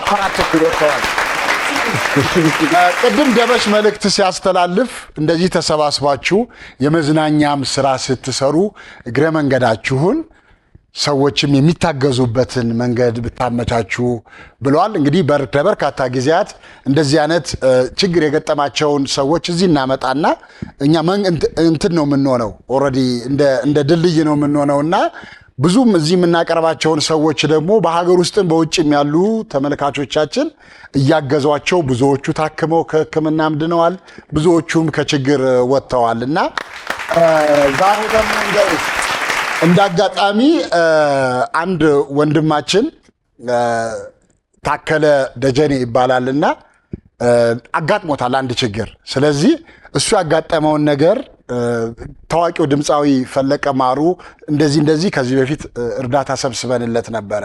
ከተሰበሰበ በኋላ ያ የተሰበሰበው ገንዘብ ለኩላሊት ሕክምና ሄዶ አገር ውስጥ በሚታከም ሰዓት የልብ ችግር ደግሞ አለበት ተባለ። ስለዚህ ሁለቱን ነገር ሕክምና ለማግኘት ወደ ውጭ ሀገር ሄዶ መታከም ስላለበት ማህበረሰቡ እንዲያግዝ እባካችሁ መድረኩን ስጡን ስላለ ታዋቂው ድምፃዊ ፈለቀ ማሩ እሱንም ችግር ያጋጠመውንም ልጅ ይዞ መጥቶ ከነጓደኛው ያላቸውን መልእክት ያስተላልፋሉ። እንግዲህ ሁላችሁም የተለመደ ትብብር እንደምታደርጉልን እምነት በማድረግ ወደዚህ እናቀርባለን። አለን ደምስዬ እንዴት ናችሁ? በዚሁ አጋጣሚ የአባይ ቲቪ እናመሰግናለን። እንዲያው ዛሬ የመጣሁበት አጋጣሚ እንደሌላ ጊዜው ለማዝናናት ሳይሆን ይሄ ወንድማችንን እሱን መልእክት ለማስተላለፍ ነው። ይሄ ልጅ የማውቀው ከ2 ዓመት በፊት ነው። ልክ በእንደዚሁ በገጠመው ችግር ምክንያት እኔ ጋር ይደውል ነበረ እና አንዳንድ ሰዎችን ሌሎችም ውጭ አገር ውስጥም ያሉ ወዳጆቹ እንዲህ ፖስት በሚያደርግበት ሰዓት ትብብር አድርገውለት ነበረ እና አሁን ደግሞ ያረጉለት ነገር ንቅለ ተከላ እንዲደረግለት ነበረ የተፈለገው እና ያ ንቅለ ተከላ እናቱ ኩላሊት ሰጥታው ነበረ፣ ለግሳው ነበረ። ልክ ሊያደርግ ሲል የልብ ኬዝ ተገኘበት፣ ይሄ ልጅ ማለት ነው። የልብ ኬዝ ካለበት ደግሞ እዚህ ሀገር ላይ ሕክምና ሊያደርግ አይችልም እና እባካችሁ ውድ የሀገራችን ልጆች ይሄ ልጅ ሁላችንም ተባብረን ብናድነው፣ የ26 ዓመት ወጣት ነው እና እባካችሁ በእግዚአብሔር ስም እኔ እጠይቃለሁ። ሁላችሁም ውድ የኢትዮጵያን ተባበሩት፣ አድኑት፣ እናድነው ሁላችንም። ለዚህ ነው እንግዲህ የመጣሁትኝ እኔ። ታክዬ ምን የምትለው ነገር አለ እስቲ? አይ ስሜታዊ አትሁን፣ ተናገር፣ አይዞህ የገጠመህ ነገር ተናገር። ችግር የለም። አካውንት እና ስልክ ቁጥር ተናገር። ሰላም ኢትዮጵያውያን፣ ስሜ ታከለ ደጀኔ ይባላል። በኩላሊት ህመም ለ5 ዓመት ሰቃይ ቆይቻለሁ እና አሁን የልብ ኬስ እንደተገኘብኝ ተነግሮኛል። እሱን ንቅለ ተከላ ካላደረግኩ ደግሞ ኩላሊቱን ማስቀየር አልችልም። ኢትዮጵያ ውስጥም ሀገር ውስጥም የምትገኙ ኢትዮጵያውያን የአቅማችሁን እንድትረዱኝ ስል 5.5 ሚሊዮን ብር ነው የተጠየቅኩት። በጣም ስለተሰቃየው ነው። ወጣት ነኝ፣ ገና 26 ዓመቴ ነው። ብዙ ተስፋ አለኝ፣ ተሰጥቶኛል ተስፋ።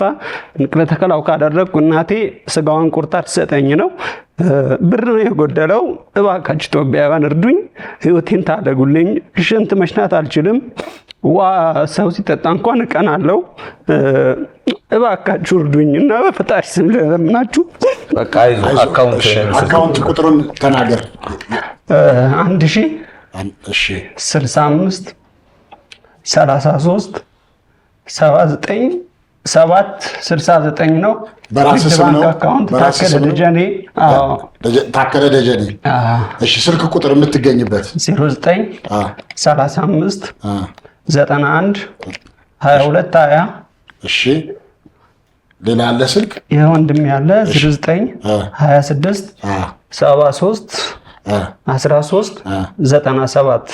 ስለዚህ ተመልካቾቻችን ለማግኘት የምትፈልጉ በስልክ ቁጥር በ0935 91 22 20 ወይም ደግሞ በ0926 73 13 97 በመደወል ቀጥታ ማግኘት ትችላላችሁ። በተጨማሪ ደግሞ በኢትዮጵያ ንግድ ባንክ ለማገዝ የምትፈልጉ 1065 33 79 769 ከስር እንጽፈዋለን። ታከለ ደጀኔ ብላችሁ የተለመደ ትብብራችሁንና እገዛ እንድታደርጉለት እንጠይቃለን። እንግዲህ ካደረጋችሁለት በኋላ ደግሞ የሚሆነውን ውጤት እዚሁ አቅርበ ነው እንግዲህ በደስታ እንደምንገናኝ እርግጠኛ ነን። በመጨረሻ ጥላሁን የምትለው ካለ?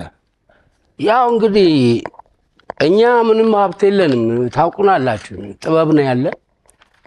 እስካሁን ድረስ በጣም ብዙ ሰዎች ረድታችሁልናል። በመላው ያው ስሜታም ስለሆንኩ ነው። በመላው ዓለም ላይ ያላችሁ ኢትዮጵያውያን እግዚአብሔር አሁንም በልጆቻችሁ አግኙ። በእውነት ጠይቀናችሁ አንድ ቀን አሳፍራችሁናል። ከ700,000 እስከ 1 ሚሊዮን ብር በላይ የሚጠይቅን ሕክምና ሸፍናችሁ ሰዎቹም እዚህ ድረስ መጥተው እንደ ሀገር ታክመው የመጡ አሉ። በየሀገሩ ዞረው እዚህ መጥተው ድነው ደግሞ እናንተን ያመሰግኑ አሉ። በዚህ በኮሜዲያንና እዚህ ባሉት እንግዶች ስም እባካችሁ የልጅ ገና 26 ዓመቱ ነው፣ ትንሽ ልጅ ነው። እኛ ኖረናል፣ እነዚህ እንዲኖሩ በእናታችሁ ደግሞ ታረጉታላችሁ፣ ትድናለ። እኔ በኢትዮጵያ ሕዝብ ተማመናለሁ። እስከዛሬ ያሳፍራችሁን አታቁም። እግዚአብሔር ለምታረጉልን ነገር እጅግ እናመሰግናለን። ፈለቀ ማሩም እንግዲህ ለምታደርገው ነገር እግዚአብሔር እንግዲህ ብድራቱን ይክፈል።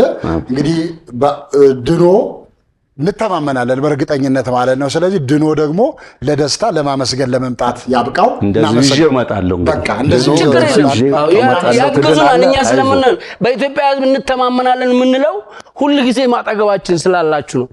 ቀድመን ደግሞ እግዚአብሔር አሁንም እድሜና ጤና ይስጣችሁ። ነገ ተነገ ወዲያ ሁሉ ነገር ይስተካከላል። እናመሰግናለን። እሺ እንሸኘዋለን። እናንተም እዚህ ጠርታችሁ ስለጋበዛችሁኝ ህይወቴን ለማትረፍ እንዲህ ስላቀረባችሁኝ በጣም አመሰግናለሁ። አባይ ቲቪንም ድኜ ደግሞ ለማመስገን እዚህ አብቃኝላለሁ። አመሰግናለሁ ሁላችሁንም። ባለፈው ሳምንት ፕሮግራማችንን ጨርሰን ስንሰነባበት ለዛሬ ተቀጣጥረናል። ዛሬ ጀምረን ይኸው ጨርሰናል። እናንተ የምትወዱን እኛ የምንወዳችሁ፣ የምትናፍቁን የምንናፍቃችሁ፣ ሁሌም ስለምታደርጉን አንደኛ ምርጫችሁ ሁላችን በአክብሮት አንዴ በጭብጨባ እናመስግናችሁ። ሰላም፣ ደስታ፣ ፍቅር ለሁላችን ደርሶ የአንድነት መንፈስ በልባችን ነክሶ ፈጣሪ አምላካችን አንድም ሰው ሳያጎል ጤናውን ለግሶ ለቀጣዩ ሳምንት ያድርሰን መልሶ። ደበሽን አሁን እንሸኘው በጭብጨባችሁ። ደበሽ እጅግ አድርገን እናመሰግናለን። ደበሽ ተመስገን እንሸኝተናል። እንግዲህ ጋሽ ስዩምን ያቆየነው ምንድነው? ዝም ብለን አንለቀህም። አንድ ሙዚቃ ኦሮምኛዋን እስኪ በድምፅ አንጎራጉርልንና ከውስጥ ይለቀቅልናል። በእሷ እንሰናበታለን። በጣም ጥሩ አሰለፉ። እንግዲህ እንዳንቺ ወረተኛ በጣም የምትወደድ ነው። በጣም ዜማም ግጥምም የኔ ነው። በነገራችሁ ላይ እኔ ብዙ የሸዋ ኦሮምኛ ሰርቻለሁ። ብዙ ለምሳሌ ኮቱማሉ ጋፈ ሰንበታ የደመረ ያንተ ነው። አዎ እኔ ነው የወሰደው እና ሌሎችም በጣም በርካታ። አሁን ኤርትራ ኦሮምኛ ዘፋኝ አልነበረም እኔ ከዛም ፖሊስ ሰራዊት ከመጣው በኋላ በየአመቱ አንዳንድ የሸዋ ኦሮሞዎች ሰራ ነበር። አሰለፉ ግን ያው በጣም ጥሩ ዜማ ነች። ተወዳጅ ናት። በጣም ተወዳጅ ነው። በእሷ እንሰናበት። እሺ አሳለፎ ያንዲጌና ዶዌ ረፉ ያንዲጌና ዶዌ ረፉ ሸጋር ጉባ ያወረቦ ጋላ ቱራ ያወረቦ ጋላ ቱራ ቡዳ ሲኛቴ ያደሜቶና አዱራ ሞ ያደሜቶና አዱራ አሰለፉ ያዶንኬ ባና ዶዌ ረፉ ሞርማ ቡሬ አካሜቲ ፊዱስ